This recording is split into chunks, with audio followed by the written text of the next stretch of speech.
स्वामी जी महाराज सत्संग संग्रह भाग 2 में फरमाते हैं, संत विजयी बनाता है। जब जीव संसार में दुखी हो जाता है तो परमात्मा दया कर उसे संत से मिला देता है। संत प्रभु धाराओं से युक्त होने के कारण जीव के अंतर्दशा को जानता है और उसके दुख से छुटकारे का उपाय करता है। जीव का संत की शरण में आना भी उसके पिछले कर्मों के अनुसार होता है। संत कृपाल सिंह जी महाराज कहा करते थे कि कभी प्यासा कुएं के पास आता है और कभी माली बूटों को सूखते हुए देखकर पानी देने के लिए स्वयं चला आता है। चाहे जीव संत के पास जाए या संत जीव को आकर मिले, इन दोनों ही कार्यों में संत की दया रहती है। संत क्योंकि प्रभु धाराओं से युक्त है, अतः इन धाराओं से प्रेरणा देकर या खींचकर उसे अपने पास बुला लेता है। जीव के पिछले कर्म संत के पास आने तक ही काम देते हैं। गुरबाणी में कहा है, कर्म होए सद्गुर मिलाए, सेवा सूरत सवद चित लाए। जब जीव संत की शरण में आ जाता है तो संत उसे भक्ति और निष्काम सेवा कराकर नाम के साथ जोड़ देता है। रामचरितमानस में भी कहा है, अब मोह भा भरोस हनुमंता, बिन हरि कृपा मिले नहीं संता। अतः जीव के कर्म उसे संत की शरण में लाने तक ही पर्याप्त है। इसके बाद संत की दया मेहर ही जीव को कल्याण मार्ग पर चलाती है। जब संत जीव को ग्रहण करता है तो उसे जीवन संग्राम में विजय प्राप्त करा मोक्ष प्राप्त करा देते हैं। ऋग्वेद 10:42-10 में ऋषि कृष्ण ने इस विषय को सुंदर ढंग से बयान किया है। गोमी तरेम अमति दुरेवाम, अंतर श्रुत संत अज्ञान दूर कर भवसागर पार कराता है। यह हमारा अज्ञान ही है जो हमें इस संसार में फंसाए हुए है। मनुष्य के अंदर शरीर और आत्मा का संयोग है, जिसमें आत्मा का विशेष स्थान है। जब तक आत्मा इस शरीर में रहती है, शरीर का महत्व है। जब आत्मा शरीर से निकल जाती है तो शरीर को क्षण भर के लिए भी घर में रखकर कोई खुश नहीं होता।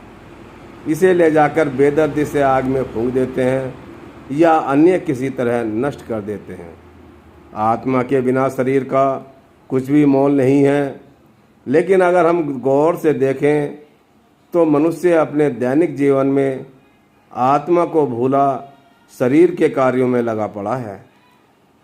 खाना पीना, उठना बैठना और दूसरे सारे कार्य शरीर के लिए ही कर रहा है। आत्मा की भलाई किस चीज़ में है, यह कभी उसने सोचा ही नहीं। यह अज्ञान नहीं तो क्या है, क्योंकि आत्मा मन के साथ लगकर शरीर का रूप बन बैठी है। अतः यह अज्ञान मनुष्य के जीवन में घर कर जाता है। संत आत्मा को शरीर से अलग करा आत्मा का ज्ञान कराते हैं। जिस प्रकार मृत्यु के समय आत्मा शरीर से अलग हो जाती है, ठीक उसी प्रकार साधना में आत्मा को शरीर से अलग करा आत्मा का बोध कराते हैं। एक बार जब साधक को यह प्रत्यक्ष हो जाता है कि आत्मा शरीर से अलग है, तो वह आत्मा के महत्व को समझता है और उसकी भलाई के लिए साधना के मार्ग पर चलता है। इस तरह साधना कर भवसागर पार कर जाता है।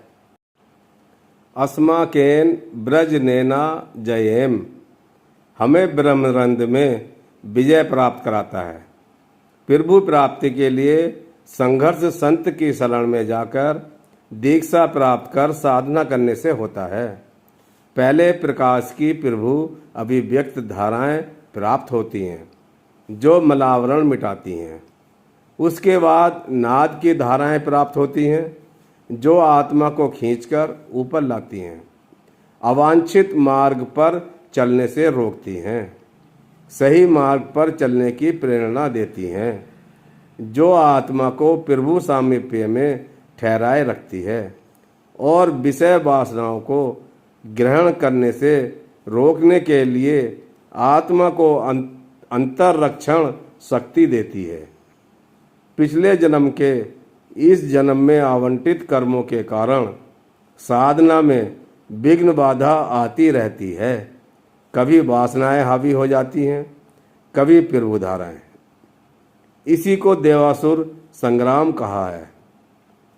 प्रभुधाराएं साधक के अस्त्र शस्त्र हैं और साधना में होने वाली उथल पुथल यह लड़ाई है।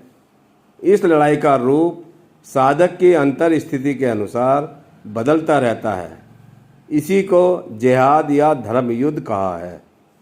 धर्म पुस्तकों में वर्णित धर्म युद्ध कोई वास्तविक युद्ध नहीं है, बल्कि यही देवी और आसुरी प्रवृत्तियों का संघर्ष धर्म युद्ध है, जो अंत में देवी शक्तियों की विजय के रूप में समाप्त होता है। संत साधक को ब्रह्मरंध्र में इस युद्ध को करा विजय प्राप्त कराता है। शेष कल। बोलो स्वामी जी महाराज की जय। परम पूज्य भैया।